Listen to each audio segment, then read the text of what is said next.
Hello, and welcome to Season 2, Episode 123 of Paranormal NL Podcast on Spotify, iHeartRadio, Amazon Music, Pocket Casts, and YouTube.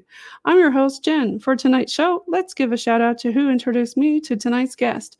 A big shout out to Stevie Strings, Bigfoot researcher, producer, actor, guitarist from the Creature Man DBA and Best Dudes Productions. And he was also with the Skunk Ape Lives.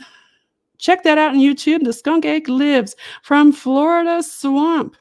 And he was also on Paranormal NL Podcast Season 2, Episode 101. Now it's time to pull up your cozy chair and listen into your favorite podcast.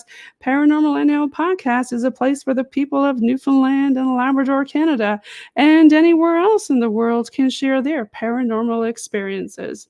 PNL Podcast also believes in supporting people, places, and things to promote paranormal tourism and paranormal networking all over the world. A big thank you again to all the PNL Podcast alumni guests from Season 1 and 2, and of course our fans.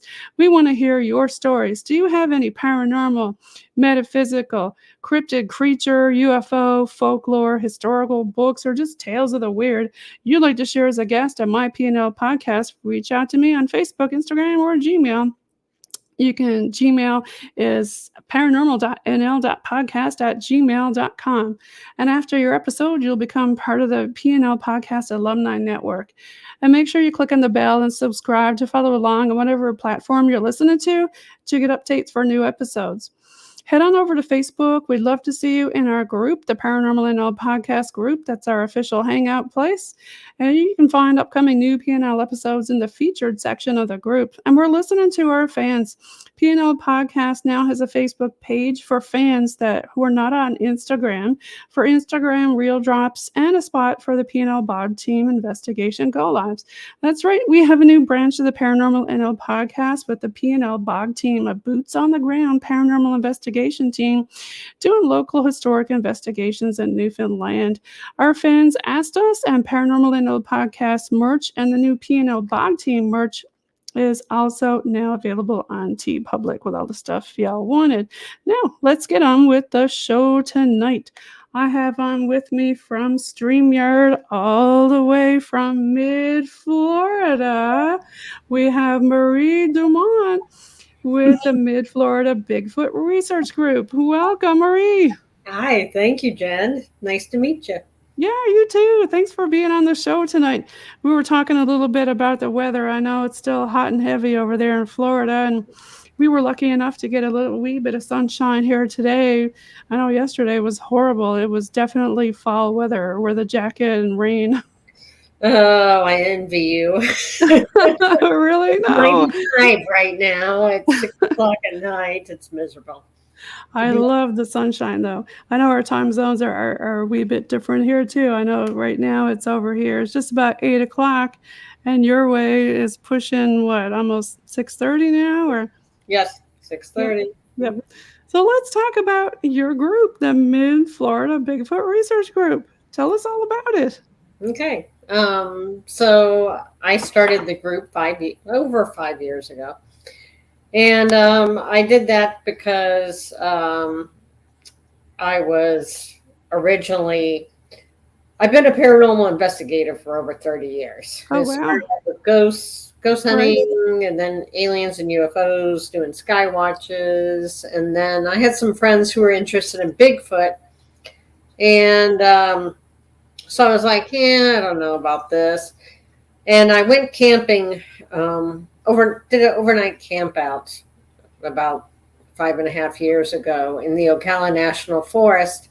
At about 1:30 in the morning, we heard a very loud, lengthy vocalization. It had to take something with incredible lung capacity, and it wasn't that far away, maybe a quarter of a mile. And there was like 15 of us, and I think like 12 of us heard it. Wow. And we just looked at each other, and it was the coldest night of the year, and it was just one loud, lengthy vocalization. Wow. And that got me hooked. For the people listening, Marie, tell us where exactly that was. Ocala National Forest that is just north of Tampa, about an hour away. It's more in the center of the state, but a little bit north. But it's a hot spot. Yeah, Murray, we were talking off air before we jumped on about Florida and how not a lot of people know that Florida is a hot spot for Bigfoot. Yes, Florida is number 3 for the most reported Bigfoot sightings reports that have been made. Number 1 is Washington, of course. Right. Number 2 is California, but Florida is number 3, and not that many people know that. They just think, Florida, there's no Bigfoots or anything there. We're just like one big beach. That's not true. Over half the state is covered in forests and swamps. So and not a lot of people go in the swamps because they're all afraid of the gators, right? So yeah, but me and my team, we are out every single weekend, and we have been doing that for 5 years. Out every weekend. So we go in the swamps. We go in the woods. We go wherever we can go. Right now, it's very flooded. The swamps are extremely flooded right now. It makes it impossible to do any kind of research.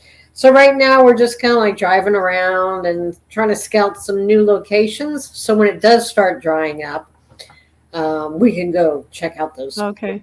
That was going to be my next question. Like, what do y'all use for your mode of transportation? Do you use a hoverboat or paddle canoe so it's quiet, you know? No, we just drive. We just drive around. And the Green Swamp is closer to Tampa. That's one of our main areas. It's about an hour away from Tampa.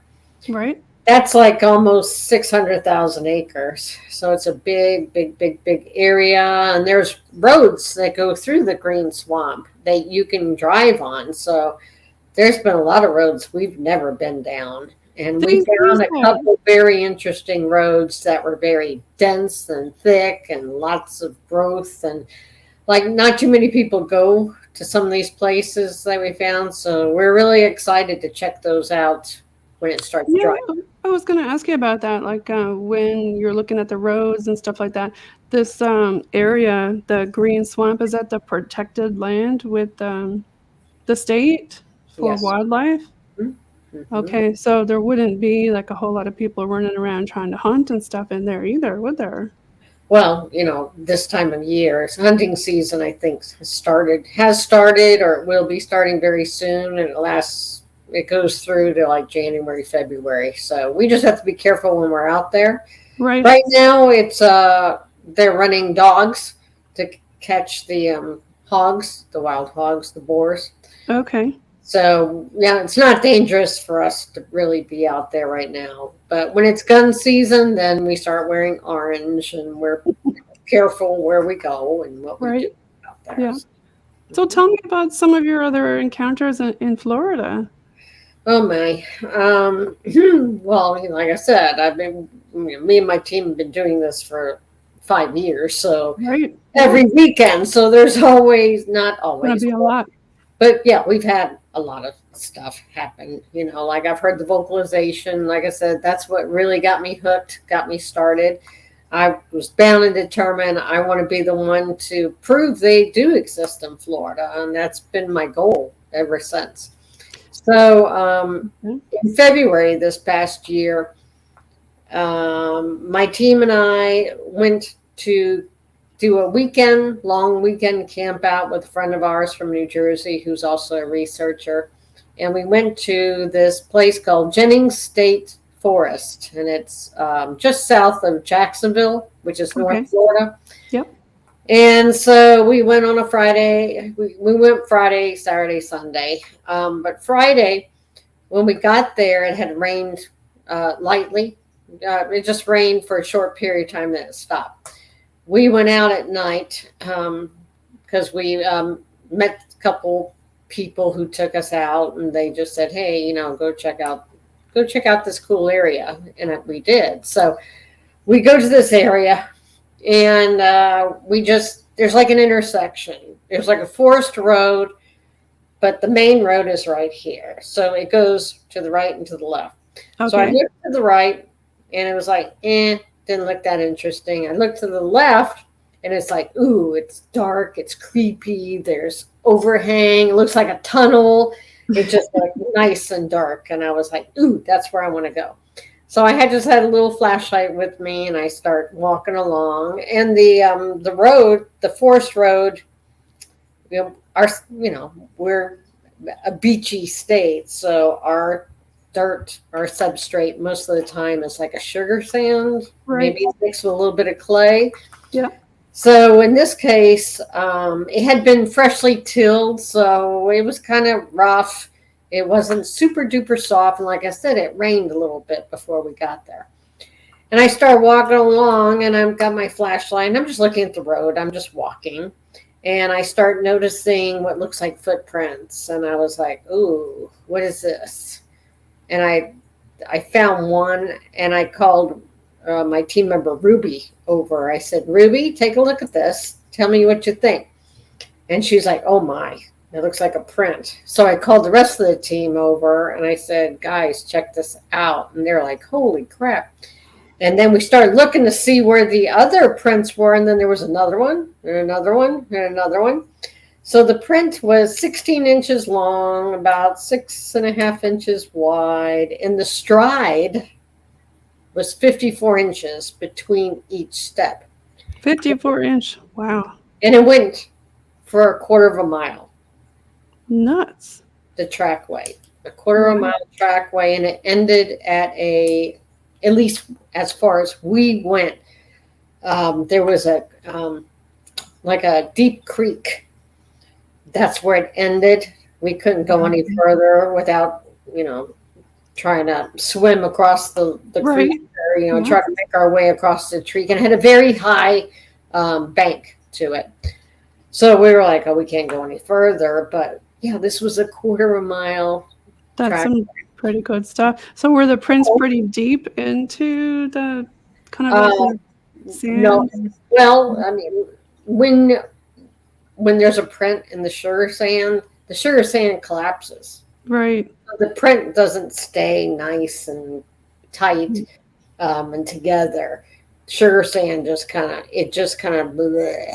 Right. It kind of distorts, ruins the print most of the time. But luckily it had rained a little bit, so it was a little stiffer than normal.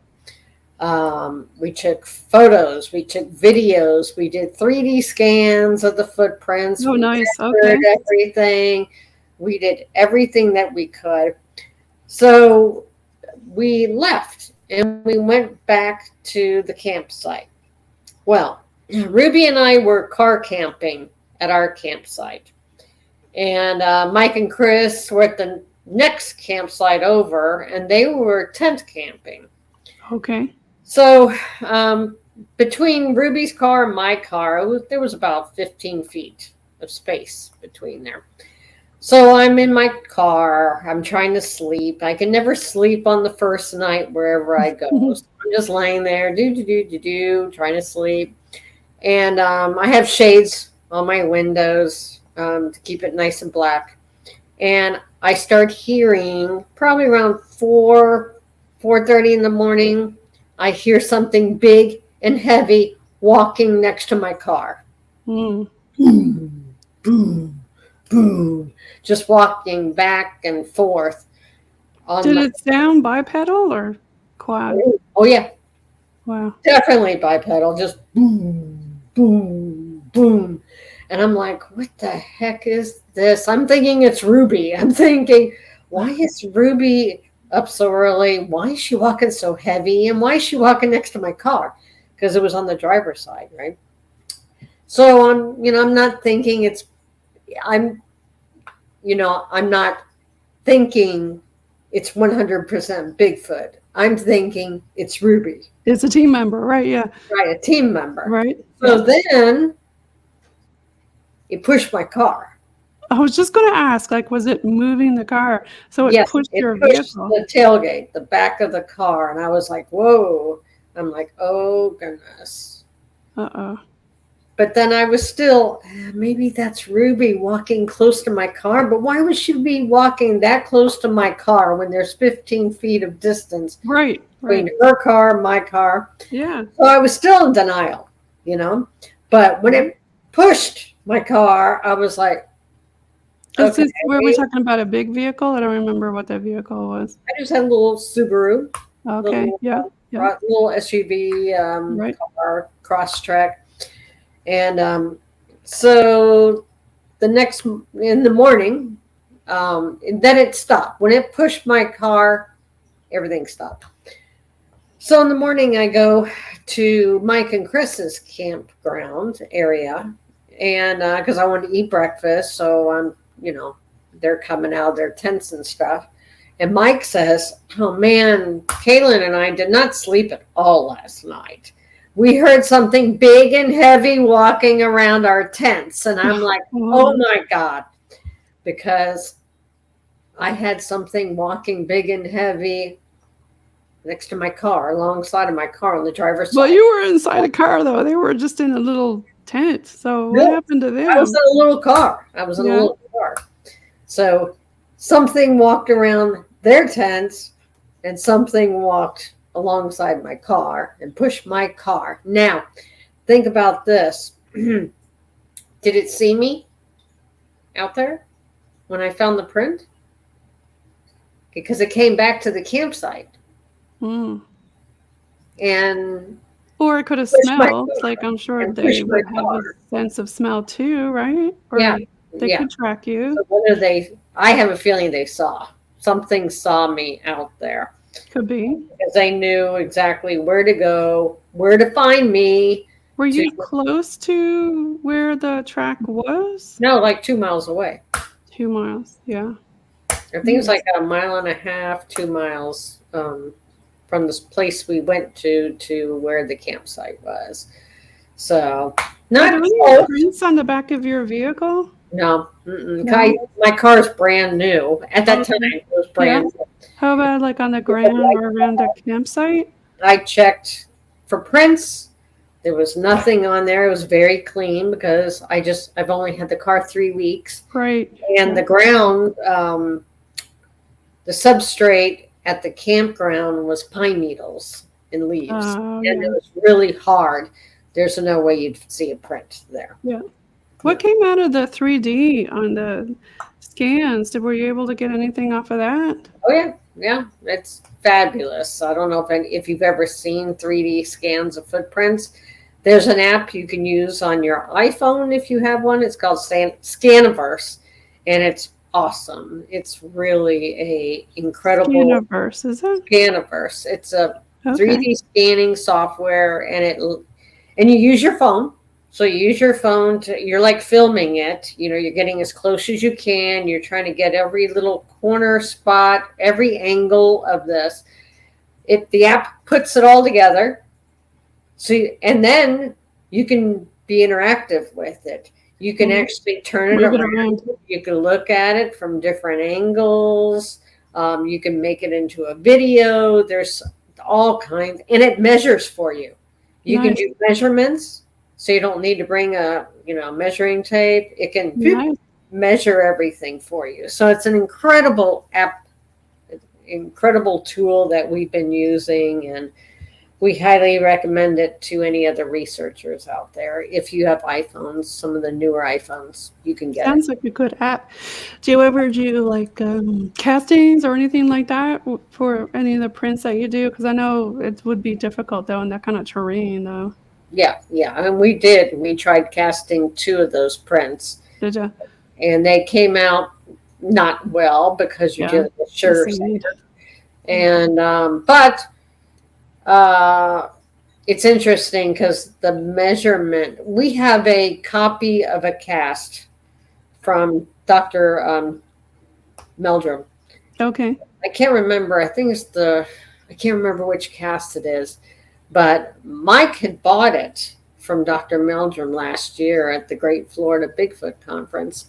And when he took the cast and compared it to Meldrum's cast, they were like identical size. even toes and everything. It was so identical, even though ours turned out crappy because it's, trying to cast in a, plaster, Right. and sugar sand, which is rarely Not good. Yeah. not good at all. Most of the I time. found the sugar sand in Florida looked pretty, but when you step on it, it heats up and it hurts your feet when you walk on it. Yeah, that's over at the beaches. Yeah. Sometimes you have to like hurry up and run to the water. Right. Yeah. It's not like the Texas beaches that are, kind of like you squish your toes right into it, and it's is not made out of shells, because your sand is actually crushed up shells, right? But did you ever hear any other vocalizations or anything like that, like you did with those other people? No. Mm-mm. That Nope. must have, like, to the core, I bet all your hairs were stuck up on your body, and everybody was probably looking around going, what was that? Right. Yeah. No, I mean, that stuff doesn't scare me at all. I'm fascinated by it all. So it's like, oh, that's so cool. Oh my God. But nothing scares me. What scares me are coming across humans in the swamp or in the woods. Right. Because it's They're like, more okay, unpredictable. I know what I'm doing here. Right. I know what I'm doing here, but what are you doing here? Because most of the time, most people, I mean, if you're not researching, you're not just enjoying the day and enjoying the hike, a lot of people are hiding from somebody, something. So, you don't know. You don't know. Some nefarious activities. Yeah, right. Exactly. So Right. it can be, that's the scariest thing to me, is coming across their human versus. I know a lot of people say that when they're doing paranormal investigations at, let's say abandoned buildings or something that haven't been cleared. That's the scariest part that they come across, is the other humans, right? Because they're very unpredictable. Yep. But going back to you and your team, are there any other things that you can think of that really just stick out in your mind, or do you have any tips for anybody who are out there doing squatching? I know over here in Newfoundland and Labrador, the Appalachian mountains used to be connected to ours with the Torngat, and also in Labrador. So what do you say to the young squatchers who are out squatching around? Well, I mean, I grew up in a very sheltered, household, basically. We never went out and did anything. So when I decided to start doing some research, I didn't know where to go, what to do. And I've never been hiking even. So I was like, oh gosh, it's scary. But you just go. You just go to a local park and just take a walk. Walk on the road. And then if you feel a little, like you want to try something else, then you try to go down a little path and stuff like that. It's better to go with somebody. Most of the time I didn't. I was going by myself. It was just me at the time. Well, it's always interesting. Well, you got to be prepared, right? I mean, we have a lot of hiking trails. I was not prepared. So I've seen a lot of bad shows where they don't end good, where people go out hiking alone. I mean, if I can do it, anybody can do it. Because believe me, like I said, very sheltered life. Never went out. Never went in the woods. Never went to a park, even. So now I can't live without it. Any particular equipment you bring with you besides, your app and the general basics, or do you do the whole wood knocking thing and all that, or bring the, the sounds that they use? I don't do calls. I don't do knocks. In the beginning I did, but I didn't like it. I didn't want to do it anymore because you don't know what any of that means. Right. That's true. So I don't. As far as nighttime, I have a thermal monocular. Yeah. I use my phone. Like Ruby's got night vision. Mike's got night vision. He also has thermal. We all have some kind of equipment. Thermal. But what's really cool is we have a app that one of our old team members created. And it's an app where we can record the things we find out there. Okay, So we're creating our own database. That's nice. Wow. Okay. Yeah. So we mark like the GPS location of it. Okay. We record, what it was that was found, whether it was a structure or a print, or we heard a sound or gifting or something. And then we type in the details, we attach photos. So we just have this app where we're creating our own database, and we're using it to look for trends. I was just going to ask you, have you found any for Florida for structures or the gifting? Like what are the Florida trends? Trends as far as things that we find out there? Well, that, or in so much as, is there a difference in the Florida structures or the Florida gifting? Well, the structures in Florida are different than what you would find in the Pacific Northwest or something like that, because they have big trees. Right. Our trees here are scrawny, they're brittle, they're not big at all. So what I call building materials, like if a structure, like a teepee structure or any kind of structure, typically are made with small branches or sticks. So, in the Pacific Northwest, you may find a teepee that's 10 feet tall. In Florida, it may be 2 feet tall. Okay. So teepees, eh? So that's just an example. So our structures and things are smaller. We have found some asterisk structures. I think we found probably about 8 of those during our research, which is cool. Which asterisk is like a star pattern. Yeah, so that you have a star pattern structures. Mm-hmm.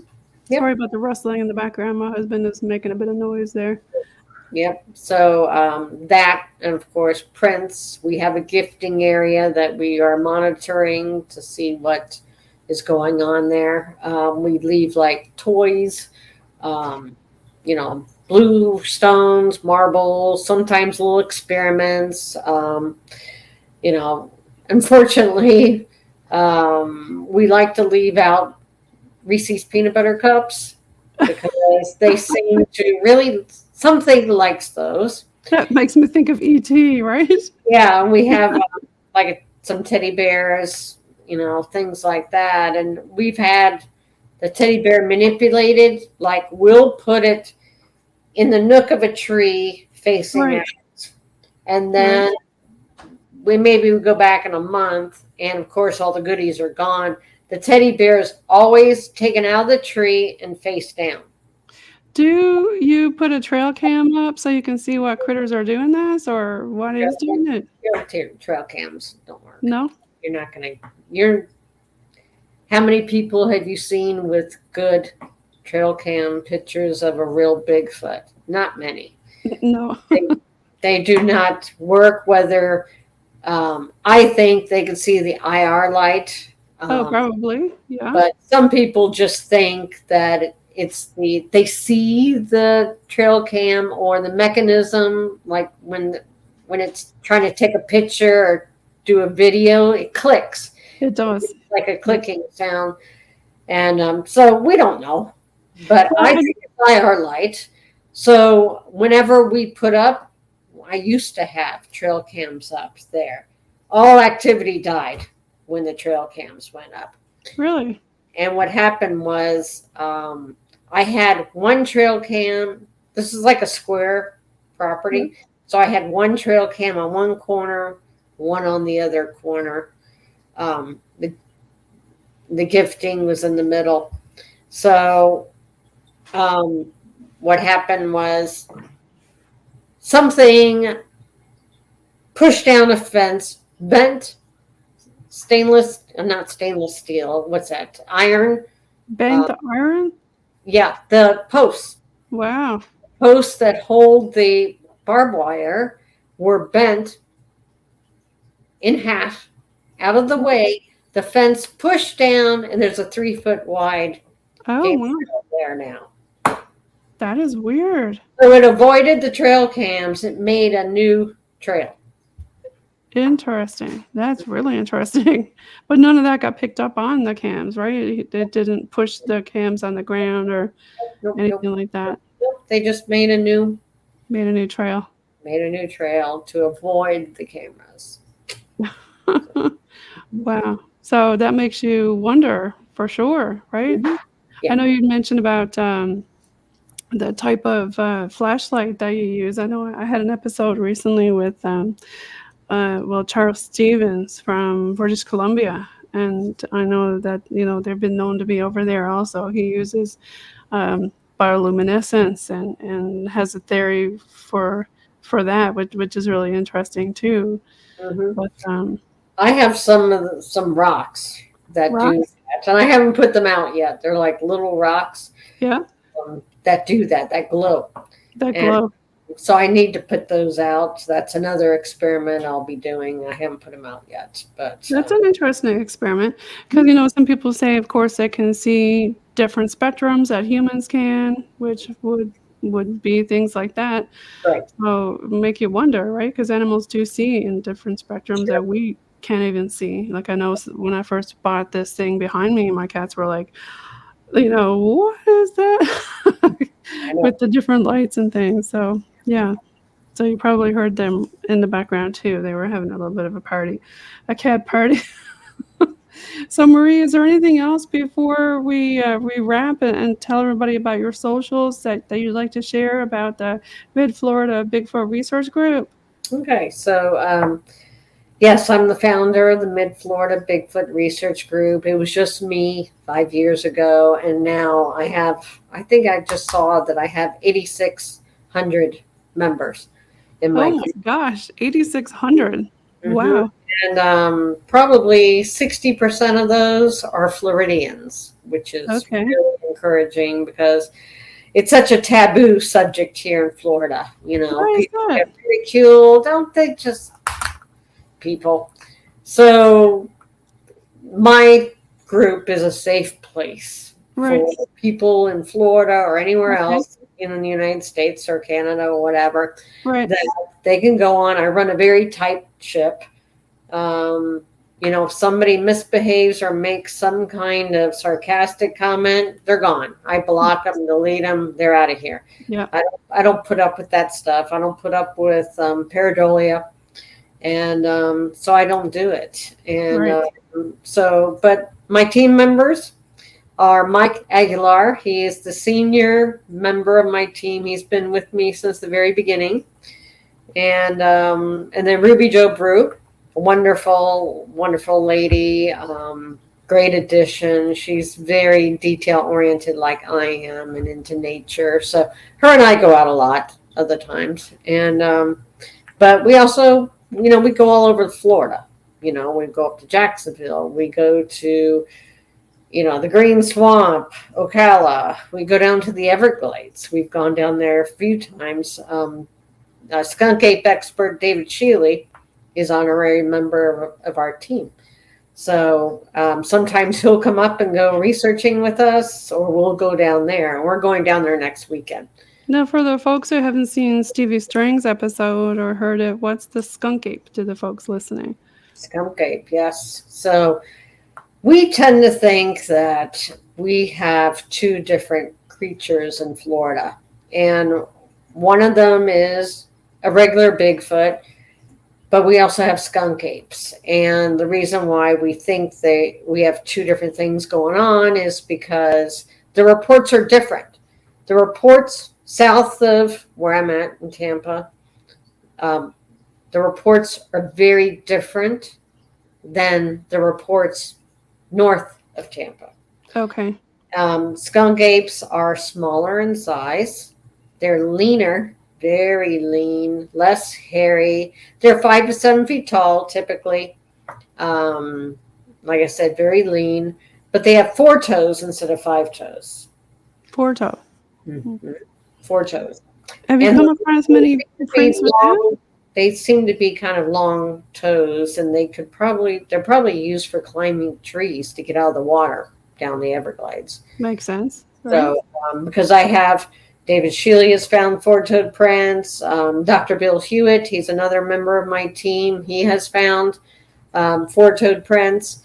And then when you go north of Tampa, then you find five-toed prints. And the reports are more of the typical reddish brown, orangey, like cinnamon colored, Bigfoot, 6 to 9 feet tall, bigger, and they have 5 toes, not 4 toes. Right. So we don't know, but the reports are different in those. Makes you wonder for sure. Yeah, it does. Yeah. Yeah. So, anyway, to go back to your original question, you can find Mid-Florida Bigfoot Research Group on Facebook. We are also on Instagram, and we have a YouTube channel, and it's by the same name, Mid-Florida Bigfoot. And I have a website, and it's midfloridabigfoot.com, and there you can go to the research gallery, and you can see all the cool pictures of things that we have found or done out there.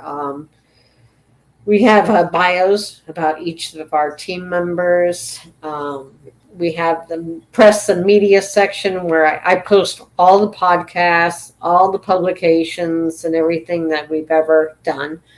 That's there as well. I also do a blog, so I write articles about different things. I think the last one I did had to do with thermal cameras, I think. So anyway, it's a one-stop shop for the Mid-Florida Bigfoot Research Group. Yes. And what is it again? And you can also message me. It's called midfloridabigfoot.com. midfloridabigfoot.com, everybody. Make sure you follow them. I'll put that in the episode description too. Yeah. Thanks so much for being on the show today. We really appreciate it. Oh, thank you, Jen. It was a pleasure. Yeah, thanks so much. Well, I'm going to peace out now and end the recording, and we'll just do another quick off-air wrap. Thanks so much.